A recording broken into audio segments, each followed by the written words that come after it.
Danes si bomo pogledali še presečišče dveh premic. Pogledali si bomo sicer premici, ki nista vzporedni, niti se ne prekrivata.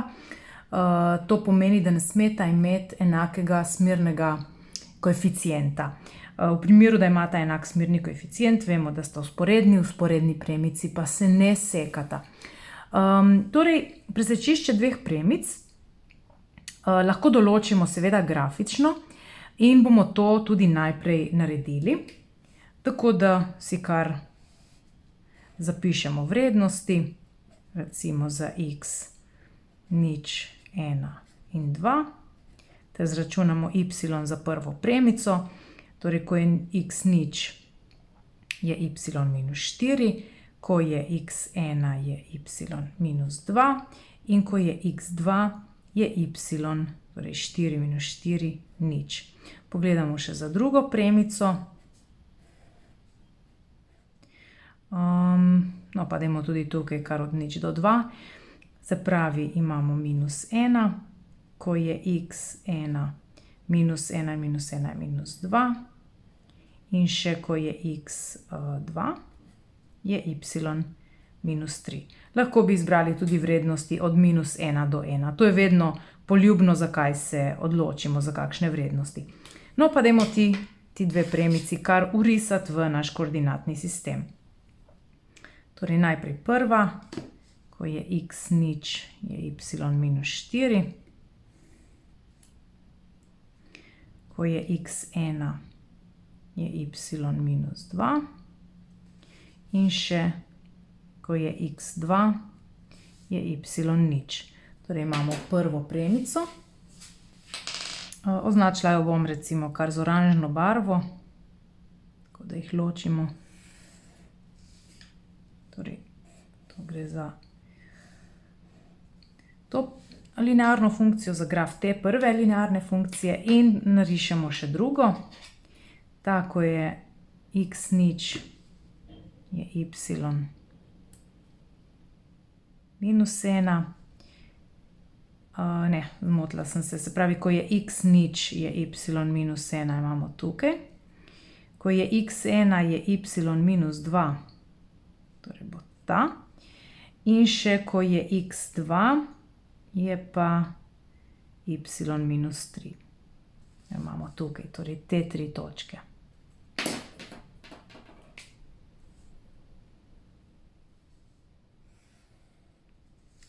In vidimo, da je točka, v kateri se ti dve premici sekata, tale točka tukaj. In v našem primeru ima koordinati 1 in minus 2. Če si označim še minus 2, pa to sem prej pozabila še označiti, ne, torej modra premica je graf te druge linearne funkcije. Torej, grafično se nam je zdaj kar lepo izšlo, dobili smo točko s koordinatama 1 in minus 2, vendar pa se to ne izide vedno najlepše, lahko pridejo ulomki, lahko pridejo decimalna števila in takrat moramo presečišče določiti računsko. Zdaj, glede na to, da imamo sistem dveh linearnih enačb z dvema neznankama, lahko rešujemo kot sistem, lahko pa uporabite zamenjalni način in tega si bomo zdaj tukaj tudi pogledali. Torej, f od x lahko zapišemo kar kot y in zapišemo prvo kot 2x minus 4. Medtem ko je druga premica, pa y je minus x minus 1.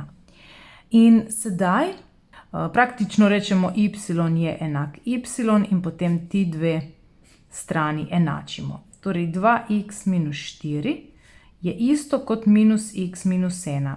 Namreč iščemo tisto točko, v kateri sta ti dve linearni funkciji enaki in zdaj že vemo, da bo to ta točka. Pa dajmo zdaj izračunati kar x najprej. Dobimo torej 3x in je enako 3.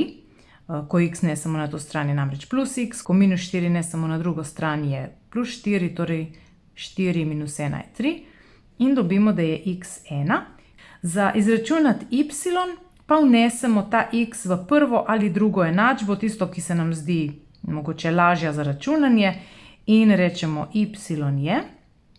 Jaz bom zbrala zdaj kar prvo, torej je 2 krat 1 minus 4, y je torej 2 minus 4 in je minus 2.